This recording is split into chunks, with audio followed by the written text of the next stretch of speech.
ఓం మహాగణాధిపతయే నమః. ఓం గురుభ్యో నమః. ఓం శ్రీమాత్రే నమః. అరుణాం కరుణాతరంగితాక్షీం ధృతపాశాంకుశపుష్పబాణచాపాం అనిమాదిభిరావృతాం మయూకైః అహమిత్యేవ విభావయే భవాని. శ్రీమాత్రే నమః. ప్రేక్షకులకి ఆ లలితాంబిక అమ్మవారి యొక్క అనుగ్రహం పరిపూర్ణంగా కలగాలని మనస్ఫూర్తిగా కోరుకుంటూ మనం ఈరోజు చాలామంది ఈ యొక్క దోషాలని ఉన్నాయని చెప్పి తెలుసుకొని ఊతగా భయపడిపోతూ ఉంటారు. చాలా సింపుల్గా రూపాయి ఖర్చు లేకుండా మీరు ఇంట్లోనే ఉండి ఎలా చేసుకోవాలి, లేదు మేము సంపన్న పరులము అనుకుంటే ఎటువంటి పూజాది కార్యక్రమాలు మీకు మీరుగా చేసుకోవడమో లేకపోతే ఎవరినైనా పురోహితులను పిలిపించుకొని చేసుకోవడం ఎలా చేసుకోవాలి అనేటువంటి విషయాలని ఇప్పుడు మనం చెప్పుకోబోతున్నాం. అవి ఏమిటి అంటే, ఎందుకంటే చాలామంది అడిగారు నన్ను ఈ 5 అంశాలు ఒకే దాంట్లో కలిపి చెప్పండి, ఒక్కొక్కటి విడిగా కాకుండా. అందుకని నేను చెప్తున్నాను. ఒకటి, సర్పదోషం. చాలా భయపడిపోతుంటారు. దీనిలో కాలసర్పదోషం అంటుంటారు, కానీ కాలసర్పదోషం జన్మజాతకానికి అప్లై చేయకూడదు. దేశకాల గోచారాలకి ఇది ఎక్కడా లేదు పరాశర దీంట్లో, గుర్తుపెట్టుకోండి. ఇక రెండవది మాతృ పితృదోషాలు, అంటే 3 అయ్యాయి. 4వది దేవతా శాపాలు, 5వది స్త్రీ శాపము. ఇప్పుడు ఈ స్త్రీ శాపం ఎలా వస్తుంది, వీటన్నిటికీ ఏమిటి అనేటువంటి విషయాలు చెప్తుంది నేనైనప్పటికీ కూడా చెప్పిస్తుంది సాక్షాత్ లలిత అమ్మవారిగా భావిస్తూ ఒక్కొక్క లగ్నం గురించి డీటెయిల్గా నేను చెప్తాను. అలాగే ఎండింగ్లో అసలు జాతకమే లేని వాళ్ళకి ఎటువంటి సిమ్టమ్స్ ఉంటాయి, ఆ సిమ్టమ్స్ని బట్టి మీకు ఇది ఉంది అని అర్థం చేసుకుని మీరు ఎలా చేసుకోవాలని కూడా చెప్తాను. ఇన్బిల్ట్గా స్త్రీ శాపం ఉన్నటువంటి లగ్నం ఏదైనా ఉంది అంటే అది పర్టికులర్గా ధనుర్లగ్నం పెట్టుకోండి. ఎందుకు అంటే 6th and 11th లార్డ్షిప్ వస్తుంది దానికి. జ్యోతిష్శాస్త్రంలో దానికి పర్టికులర్గా లార్డ్షిప్ ఏమొచ్చింది, ఆ లార్డ్షిప్ వచ్చింది అది పాజిటివ్గా మారుతుందా నెగిటివ్గా మారుతుందా అనేది పట్టుకోగలగాలి మనం.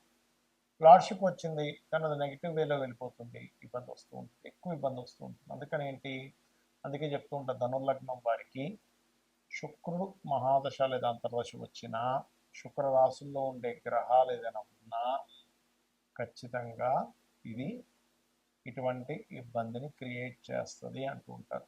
అందుకే శుక్రదశ లేదా శుక్రుడు రాశుల్లో అంటే వృషభ రాశిలోనో తులారాశిలోని గ్రహాలు ఉంటే ఆ మహాదశల్లో వివాహ జీవిత భాగస్వామితో అనవసరంగా గొడవలు పెట్టుకోకూడదు.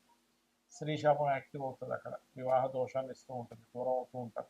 కానీ ఒక్కొక్కసారి మీరు కనుక దూరంగా ఉన్నారు పని కట్టుకొని, అంటే అలా ఏదో జాబ్ ఇచ్చే వేరే ప్రాంతానికి వెళ్ళారు, అప్పుడు దోషం క్లియర్ అయిపోతుంది.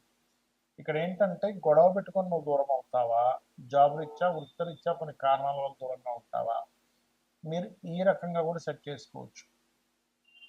అంటే ఏదో రకంగా ఎడబాటు అనమాట. అలాగే మాతృదోషం ఏర్పడేది మీకు, మాతృపితృదోషాలు. మాతృదోషం అయితే లగ్నాధిపతి, అలాగే లగ్నాధిపతి వెళ్ళి పాడైన గురుచండాల యోగ సంబంధంగా సర్పదోషం ఏర్పడుతుంది. అప్పుడేంటి, మంచి నేమ్ మంచిగా ఉన్నా కూడా బురద జల్లడం జరుగుతూ ఉంటుంది సొసైటీలో మీకు. అంటే ఇంత ధర్మంగా ఉంటే వీళ్ళెక్కడ ఇలా చేస్తున్నారు అనిపిస్తూ ఉంటుంది. అదేదో సినిమాలో ఎవర్రా మీరు అంతా అన్నట్టుగా అలా అవుతూ ఉంటుంది. ఆ రకంగా మీరు ఈ గురువు పాడయ్యాడు, దిగంబర దిగంబర శ్రీ పాదవల్లభ దిగంబర లేదా దత్తాత్రేయుడిని ఆరాధించండి. ఖచ్చితంగా మీకు సర్పదోషం ఉన్నా సరే క్లియర్ అయిపోతుంది. మాతృదోషానికి కూడా ఇది పనిచేస్తుంది. కాబట్టి మాతృదోషం ఉన్న వాళ్ళకి అసలు మెడిటేషన్ చేయడము, తల్లితో ఎక్కువగా గొడవ పడకపోవడము. ఇక్కడ మాతృకారకుడైన చంద్రుడికి అష్టమాధిపత్యం వచ్చింది కాబట్టి కాస్త వాటర్ ప్లేసెస్కి వెళ్ళినప్పుడు కూడా కాస్త జాగ్రత్తగా ఉండాలి. ఆ రూపంలో కూడా ఇస్తూ ఉంటుంది. అష్టమాధిపతి అయినది కొంత బ్రీతింగ్ రిలేటెడ్ ఇష్యూస్ కూడా ఎదుర్కొంటుంటారు, అందుకే ధనుర్లగ్నం వాళ్ళు. అలాగే పితృదోషానికి కారకుడు పితృస్థానము చూసుకుంటే మనకి పంచమ స్థానము పితృదేవతలు అంటూ ఉంటారు. ఎందుకంటే మన నెక్స్ట్ జనరేషన్కి ఇచ్చేటువంటి వారు అంటే కుజుడు. అలాగే న్యాచురల్గా రవి అండ్ పితృస్థానాధిపతి రవి అవుతాడు ఇక్కడ 9th లార్డ్. సో కుజ రవి గ్రహాలు చూసుకున్నట్లయితే ఏమైనా దోషం ఉన్నాయా అది సెట్ చేసుకుంటే మీకు పితృదోషం పోతుంది, ఏం కంగారు పడక్కర్లేదు. అలాగే ఇక్కడ దేవతా శాపం కూడా కుజుడు పాడైతేనే వస్తుందండి. అప్పుడు ఏం చేయాలి, ఏదైనా నరసింహస్వామి ఆంజనేయ స్వామి ఆలయానికి వెళ్ళి అక్కడ మీరు సేవ చేయండి. ఏదైనా ప్రసాదం పంచిపెట్టడమో, అక్కడ ఏదైనా క్లీన్ చేయడమో, అక్కడ వాళ్ళకి ఏదైనా కావాలంటే మీరు వెళ్ళి తీసుకొచ్చి ఇవ్వడము, అక్కడ ఏదైనా సేవ, మీరు ధనమే పెట్టాల్సిన అవసరం లేదు. వాళ్ళకి ఏదో కావాలి ఏదో అందించడము, అక్కడ ఏదో చేసుకోవడము, అలాంటివి చేస్తూ ఉంటే ఖచ్చితంగా మీకు దేవతా శాపం అనేది పోతుంది. దీంతోపాటు స్త్రీ శాపం మనం ముందే చెప్పుకున్నాము, శుక్రుడు 6th లార్డ్ వచ్చాడు కాబట్టి దీనికి శ్రీమాత్రే నమః అనే మాత్రం అద్భుతంగా పనిచేస్తుంది. మరి జాతకం లేదు కానీ నాకు ఏదో దోషం ఉందని అనిపిస్తుంది అన్నప్పుడు సింటమ్స్ ఏంటి? మొట్టమొదటిగా మనం సర్పదోషాన్నే తీసుకుందాం. సర్పదోషం యొక్క సింటమ్స్ ఎలా ఉంటాయంటే, మీరు ఎంతో ప్రయత్నం చేస్తుంటారు, ఎంతో మంచి వాళ్ళు అయినా కూడా చాలామంది అంటుంటారు చూడండి, నేను ఎవ్వరికీ అన్యాయం చేయలేదండి, కానీ ఎందుకు నాకు ఇలా ప్రతికూలంగా ఉంది, నేను ధర్మంగా ఉన్నాను, దేవాలయాలకు వెళ్తున్నాను, నిత్య పూజ చేసుకుంటున్నాను, నిత్య దీపారాధన చేస్తున్నాను, గాయత్రి చేస్తున్నాను, ఎందుకు అనుకూలించట్లేదు అంటుంటారు. అంటే మీకు కాలం అనుకూలించట్లేదు, దాన్ని కాల సర్పదోషము అంటారు. అయితే ఈ కాల సర్పదోషము దేనికి? అందరూ అనుకునేది ఉట్టి కాల సర్పదోషం కాలానికి. అంటే ఏంటి? ఈ దేశంలో మనకి వర్షాలు వస్తాయి, తుఫాన్లు వస్తాయి, ఇలాంటి వాటికి చెప్పడానికి. కానీ ఈ కాలసర్ప యోగంలో ఉన్నప్పుడు మీకు ఎఫెక్ట్ ఉంటుందా అంటే, దేశకాల పరిస్థితులు మనకి చూడండి, కరోనా వచ్చింది, జనరల్గా అందరికీ ఎఫెక్ట్ ఉంటుంది. అప్పుడు మీ ఒక్కరికని కాదు, కాలసర్ప దోషం అనేది అందరికీ ఎఫెక్ట్ ఇచ్చేది. ఇది కాలంలో ఏర్పడినప్పుడు తుఫాన్లని ఇవన్నీ అని సర్పదోషం ఉంది. అప్పుడు ఏమవుతుంటుంది అంటే, మీకు ఎప్పుడు ఎక్కడో దగ్గర ఒక శత్రువు, ఒక ఈర్షపడేవాడు, మనం అంటే నచ్చనివాడు, మనం ఎంత ధర్మంగా ఉన్నా సరే నచ్చనివాడు, ప్రతి దాంట్లో ఇన్వాల్వ్ అయిపోయి వాడు మనల్ని ఒక సర్పంలాగా మనల్ని ఎప్పుడు అక్కడి నుంచి తొలగిద్దామా అని మన మీద ప్లాన్ చేస్తూ ఉంటాడు. అదేంటంటే మనం పూర్వజన్మలో చేసిన కర్మ. ఎప్పుడైనా గుర్తుపెట్టుకోండి, మనకి ఒక జరుగుతుంది అంటే అది పాస్ట్ లైఫ్లో మనం చేసుకున్న కర్మ ఆ రూపంలో ఆ వ్యక్తిలోకి ఎంటర్ అయి ఇస్తుంది.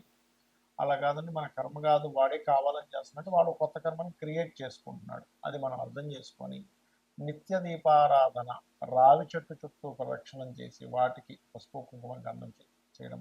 లేదండి మేము బాగా సంపన్న పనులు, మాకున్న సర్పదోషం క్లియర్ అవ్వాలి అంటే నవనాగశాంతి చేసుకోవచ్చు. చేసుకున్నట్లయితే ఖచ్చితంగా అది క్లియర్ అవుతుంది, అందులో ఎటువంటి సందేహం లేదు. మంచి పురోహితులు ఉంటే వాళ్ళ చేత చెప్పి చేయించుకోండి. ఇక రెండవది, ఇక్కడ మాతృపితృదోష అసలు ఇవి ఎందుకు ఏర్పడతాయని తెలుసుకోవాలి, మూలం తెలుసుకోవాలి. మనం ఇప్పుడు కూడా ఏర్పడింది అని కాదు, జాతకం తెలియదు కానీ మదర్తో పడట్లేదు. అందరూ నలుగురు పిల్లలు ఉంటే ఒక్కోసారి చూడండి, నలుగురు సంతానం ఉంటారు, తల్లిదండ్రులు చాలా మంచి వాళ్ళు, చాలా ధర్మాత్ములు, అయినా ఎందుకో ఆ అబ్బాయికి తల్లికి పడదు, లేదా అబ్బాయికి తండ్రికి పడదు. ఏమిటి అర్థం కాదు. ఆ అబ్బాయి ఒక రకంగా ప్రవర్తించడం, లేకపోతే ఈ అబ్బాయో లేదా ఈ అమ్మాయి దగ్గరికి వచ్చేసరికి వాళ్ళ యొక్క ప్రవర్తనలో చాలా మార్పులు వచ్చేస్తుంటాయి. ఏమిటి ఇలా మార్పులు వచ్చేస్తున్నాయి అని అనిపిస్తూ ఉంటుంది. వాళ్ళకు కూడా అర్థం కాదు, తల్లిదండ్రులకు కూడా అర్థం కాదు. లోపల లోపల వాళ్ళు ఫీల్ అవుతుంటారు, ఏమిటి నేను ఈ అబ్బాయి దగ్గరికి వచ్చేసరికి నాకు డబ్బులు చాలవు, అరే ఇప్పుడు లేవురా అంటే వాడు ఫీల్ అవుతుంటాడు, లేకపోతే ఇప్పుడు లేవు అమ్మ తర్వాత చూద్దామంటే ఫీల్ అవుతుంది, అందరికీ ఇచ్చో నాకు మాత్రం ఇవ్వ అంటే ఏంటవుతుందంటే, మాతృపితృ దోషాలు ఉన్నప్పుడు వాళ్ళు వాంటెడ్గా పూర్వజన్మలో ఉన్నటువంటి కర్మ వల్ల చేసేది ఒకటైతే, వాంటెడ్గా చేస్తున్నట్టు కూడా కొన్నిసార్లు అనిపిస్తుంటుంది పిల్లలకి. కాబట్టి ఇదంతా ఎందుకు జరుగుతుంది? తల్లిని పూర్వజన్మల్లో ఏదో ఇబ్బంది పెట్టాడు, అది ఈ కర్మ ఈ జాతకుడు కావచ్చు, జాతకురాలు కావచ్చు అనుభవించాలి. అలాంటప్పుడు తెలియక చేసే పిచ్చి పనులు ఏంటంటే, మళ్ళీ తల్లితో మళ్ళీ ఫైట్ చేస్తూ ఉంటాడు. దూరంగా ఉండండి. దూరంగా ఉండంటే ఆవిడ వదిలేమని కాదు, ఏమన్నా సరే సైలెంట్గా ఓకే అమ్మ రైట్, మీ పని మీరు చేసుకోండి, శ్రీమాత్రే నమః అనుకుంటూ ఉండండి.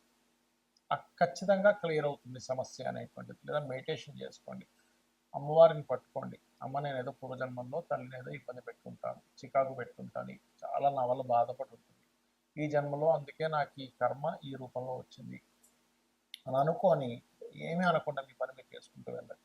ఒక్కోసారి అత్తగారి రూపంలో కూడా వస్తుంది, కాకపోతే అది కొంచెం దశమ స్థానము చతుర్థ భావాలు కూడా పాడవుతాయి అట్లా. ఇక పితృదోషం అనేది సింహరాశి పాడైనా, రవి పాడైనా, మీ లగ్నం నుంచి 9వ స్థానం పాడైనా వస్తుంది కామన్గా.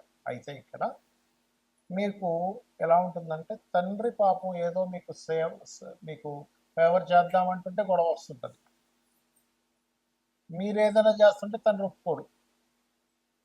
అది ఎలా ఉంటుందంటే, తండ్రి రూపంలో కొంత వస్తుంది, కొన్నిసార్లు మనం ఎన్ని ప్రయత్నాలు చేస్తున్నా పితృదేవతల అనుగ్రహం ఉంటుంది అక్కడ. ఎందుకు అంటే, ఎక్కడో పితృదేవతల యొక్క లైన్ కట్ అయిపోయింది మీ వంశంలో. కట్ అయిపోయినప్పుడు ఏమవుతుంది, దాని సిమ్టమ్స్ ఎలా ఉంటాయంటే, సంతానం సరిగ్గా లేకపోవడము, తక్కువ ఏజ్లోనే మరణాలు జరగడం. చూడండి, కొంతమంది అంటుంటారు, మీరు చూస్తే గనక ఏమిటోనండి మా ఇంట్లో 40-45 ఏళ్ల కంటే ఎక్కువ బతకట్లేదు మగపిల్లలు. తీరా చూస్తేనేమో పిల్లలేమో అనాథలుగా అయిపోతున్నారు. బికాజ్ ఆఫ్ మీకు ఉండేటువంటి పూర్వజన్మ కర్మల్ని తీసేటువంటి శక్తిని దేవతలకి, పితృదేవతలకి ఉంటుంది. అంటే పూర్తిగా తీసేయడం అని కాదు. దాని నుంచి ఒక రక్షణ కవచంగా నిలబడుతుంది వాళ్ళ యొక్క ఆశీర్వాదం అనేటువంటిది. కాబట్టి ఇక్కడ ఏమవుతుందంటే ఈ యొక్క కాంబినేషన్స్ ఎప్పుడైతే ఇలా ఉన్నాయో మీకు ఇబ్బంది వస్తూ ఉంటుంది.